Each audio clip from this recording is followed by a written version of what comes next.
Welcome to How to Compare Fingerprints. Today we're going to go over the basics. Before we get into comparing fingerprints, we need to define a few terms. The most basic formation in a fingerprint is the ridge. These are the black lines that form the patterns. The core of a fingerprint, right here in the center, is the innermost recurve at the center of the pattern. This ridge flows up, recurves right in the middle, and flows back down right here in the middle of the pattern. A delta is this type of feature where three areas converge into a triangle type shape. You can see right here is the center of this delta. The three basic fingerprint patterns are the arch, the loop, and the whorl. The ridges in an arch pattern start on one side of the finger, rise in the middle, and exit out the opposite side. There are usually no cores or deltas in an arch. The ridges in a loop pattern start on one side of the finger, loop in the middle, and exit on the same side they started. There's usually one core right here and one delta in a loop pattern. A loop can face either left, like this one does, or to the right, like this one. The ridges in a whorl pattern form a generally round shape. There are usually two cores, one facing up and one facing down, and two deltas, one on the left and one on the right. Looking closer at a fingerprint, you can see that occasionally the ridges will start and stop as they flow through the pattern. This ridge right here flows upwards and stops right here, while the other ridges on either side converge to fill the space. This is a ridge ending. A single ridge will occasionally split into two ridges. This ridge flows up and splits into two ridges at this point. This is a bifurcation.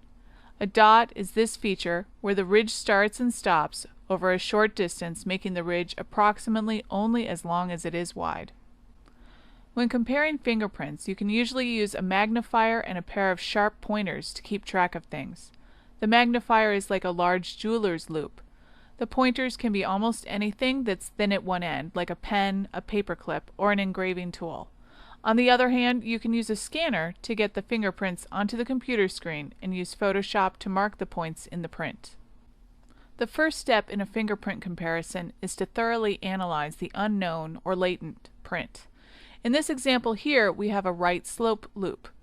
You can see that the ridges come in from the right-hand side and loop around the middle. I will first adjust the levels so we can have better contrast in the image. As I zoom in, we're going to analyze the condition of the ridges, how well we can see them, what points and features we can see, and where they are. So I'm going to use the pencil tool to mark these points, the ridge endings and bifurcations. The first one is this center ridge that joins with the ridge that curves around it. As we count to the left, we skip 1, 2, 3 ridges, and the fourth ridge is a ridge ending that faces up.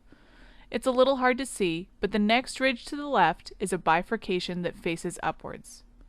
The next ridge to the left is a bifurcation that faces downwards, and the next ridge is as well.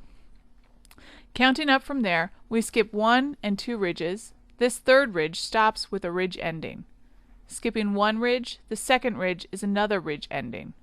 Coming down this ridge and skipping one to the left, the second ridge is a ridge ending that flows down to a bifurcation.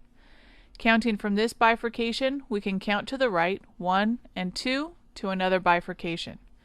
Skipping 2 ridges, the third is another ridge ending. I'll mark a few other points that are fairly easy to see, and there are plenty of other points that I'm leaving out for this video.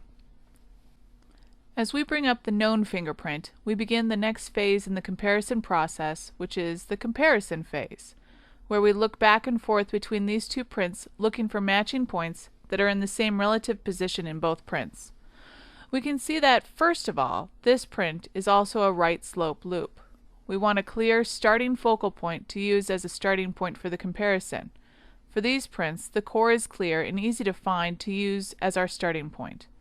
Here we have the same ridge that comes up and ends in the ridge that curves around it. Counting to the left 4 ridges, we find this upward ridge ending. The next ridge is an upward bifurcation, and the next 2 ridges are downward bifurcations. As we count up from there, we have a ridge ending on the third ridge and another ridge ending on the second ridge past that one. Skipping one ridge, we find another ridge ending with a bifurcation below, just like in the latent print. There is another bifurcation on the second ridge to the right, and a ridge ending on the third ridge past that. I'll now mark the rest of the corresponding points, and you can see that everything lines up to be the same in the two prints, with each point about the same distance apart, and, more importantly, that the ridges have the same unit relationship, meaning that these ridge endings in both prints have exactly one ridge between them, and that these 2 points have exactly 2 ridges between them in both prints. The third phase in the comparison process is the evaluation phase.